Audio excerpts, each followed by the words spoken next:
Jangan lupa like, komen, dan share YouTube TVRI Bengkulu dan nyalakan loncengnya ya.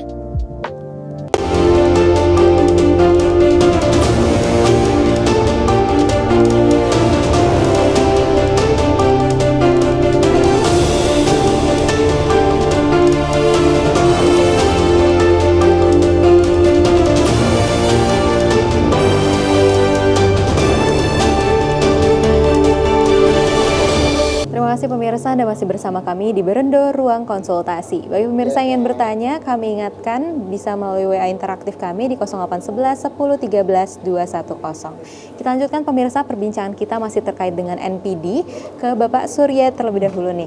Nah, kalau misalnya untuk NPD nih Pak, tadi kita ngomong terkait dengan pola asuh, trauma, dan juga berbagai faktor risiko terjadinya NPD. Sebenarnya seberapa besar sih faktor risiko itu seperti trauma ataupun pola asuh orang tua nantinya akan terjadi NPD? Yang mana sih yang paling besar berpengaruh terhadap kejadian NPD pada saat dewasa, Pak? Iya, ya kita manusia itu dinamis banget kan, sebenarnya sih Pak. Jadi nggak kotak-kotak yang ini akan punya sumbangsih dominan, nggak sama. Ada yang orang punya pola asuh yang sangat kuat, dihayati oleh si individu itu juga sangat kuat. Akhirnya itu jadi dampak yang kuat.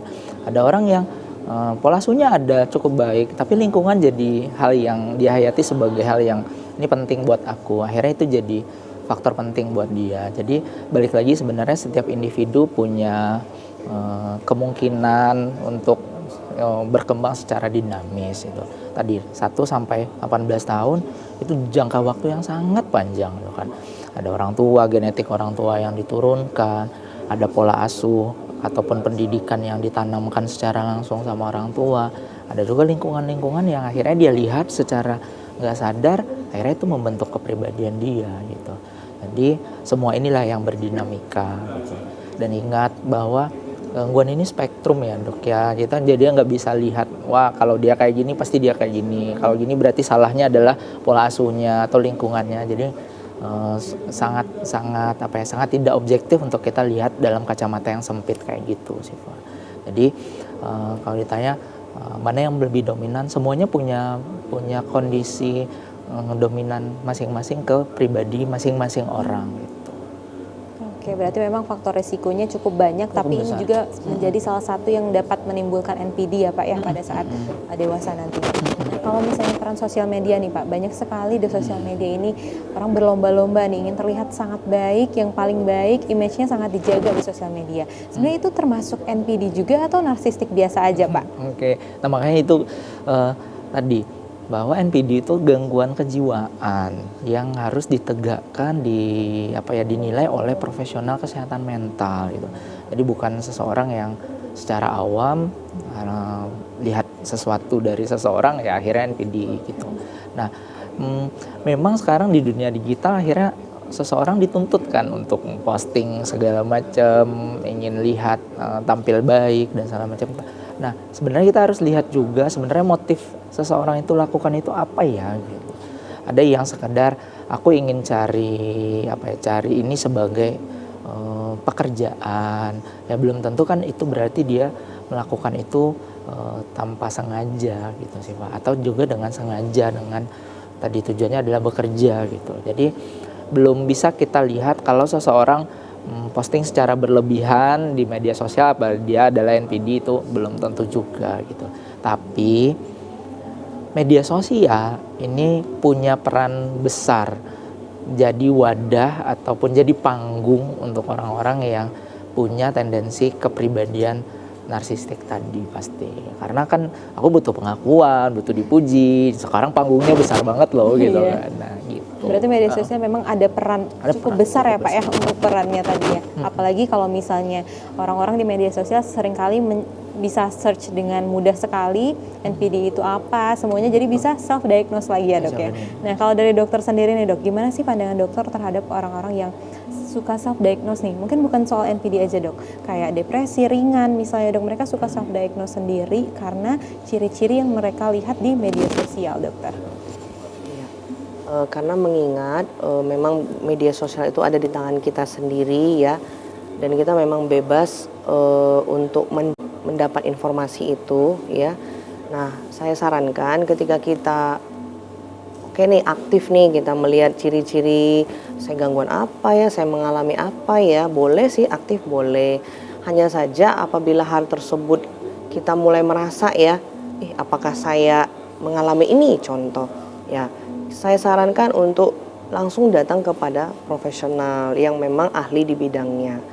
Karena kita akan menghabiskan waktu sekali ketika kita mencemaskan sesuatu yang belum pasti ya, yang kita rasa dari media sosial, oh apakah saya sakit ini gitu, baik itu sakit fisik maupun mengarah ke mental.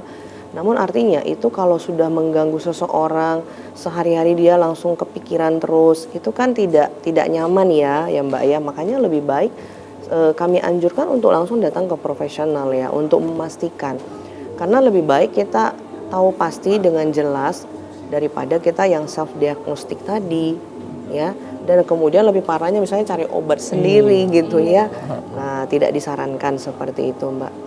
Berarti dampaknya juga bisa sangat berbahaya ya dok ya, baik untuk dirinya sendiri ataupun orang lain ya dok. Baik pemirsa, ada telepon interaktif dari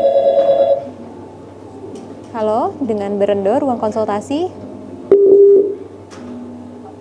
Halo. Ya, halo dengan Berendo Ruang Konsultasi. Dengan siapa? Ya, dengan Mbak Nuna dari Sawalebar. Oke, Mbak Nuna dari Sawalebar, boleh langsung berkonsultasi? Izin bertanya? Ya, boleh Ya. langsung.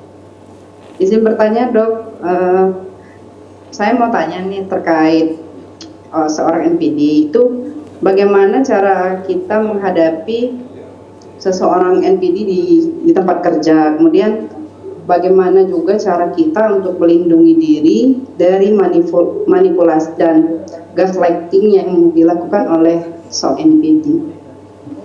Mungkin itu saja Mbak. Terima kasih. Oke, baik. Terima kasih Mbak Nuna dari Sawah Lebar. Tadi langsung bertanya ya dok ya, terkait dengan mungkin di tempat kerjanya ngerasa dengan ciri-ciri tadi ya dok ya. Jadi Mbak Nuna ini cukup resah ya dengan pertanyaannya itu ya. Nah, kalau gimana nih dok untuk Mbak Nuna ini menangani orang-orang yang NPD di tempat kerjanya dok? Dari pertanyaan pertama terlebih dahulu dok. Oke. Tentu kalau kita menjumpai ciri-ciri tersebut ya di tempat kerja kita, di mana kita menjumpai teman kita ini susah untuk berkolaborasi, susah untuk menerima masukan, susah untuk misalnya ada teman yang memberi usul hebat sedikit dia langsung protes dan sebagainya. Nah, kalau kita sudah menjumpai ciri-ciri tersebut, nah kita kan yang masih dalam ranah kepribadian yang pada umumnya nih, ya saran saya sih mengalah ya. Kita akan mengambil sikap lebih baik kita mengenali diri orang tersebut ya. Kalau memang dia fix kepribadiannya, dia sudah tidak bisa lagi menerima masukan, dia malah menjadikan kita musuh ya. Ya ngapain ya kita menambah musuh ya. Nah, lebih baik kita cepat-cepat mengambil sikap bahwa oh ya sudah deh, mungkin dia orangnya memang tidak bisa mengalah. Mungkin kita bahasa awamnya mengatakan oh egois, tidak bisa mengalah dan lain sebagainya. Oh dia mau menang sendiri. Ya sudah ya. Yang penting kita kepribadian kita masih kalau dalam tahap normal, maka kita tidak akan mau ambil waktu untuk bersaing dengan mereka ya. Nah, hanya saja misalnya ketika kita mungkin punya ide yang memang mungkin bagus, ya kita dengan baik, lebih baik langsung ke atasan atau ke teman yang lain yang bisa lebih menerima masukan ya. Jadi kita lebih baik jangan habiskan waktu dengan kepribadian yang seperti itu gitu, karena nanti bisa saja kita menjadi musuh, menjadi kita sendiri stres ya. Nah, lebih baik cari teman yang rekan kerjanya kira-kira bisa menerima masukan juga gitu. Itu untuk agar pekerjaan tersebut bisa lancar tentunya gitu. Jadi kita kan banyak ya teman di lingkungan kerja itu banyak. Nah, jadi mungkin yang tadi itu hanya segelintir. Jadi carilah rekan kerja yang lain yang bisa kita menjadikan partner agar pekerjaan kita tidak terbengkalai. Oke, berarti memang kita harus pintar juga ya dok yang mencari rekan kerja agar nggak terbebani juga dengan diri kita sendiri. Benar. Oke, baik itu untuk Mbak Nuna pertanyaannya. Bagi pemirsa yang ingin berkonsultasi bisa langsung menelpon kami di WA Interaktif 0811 10 13 210. Baik pemirsa, akan kita lanjutkan perbincangan kita masih terkait dengan NPD. Setelah jeda iklan berikut ini, tetap bersama kami di Berendo Ruang Konsultasi.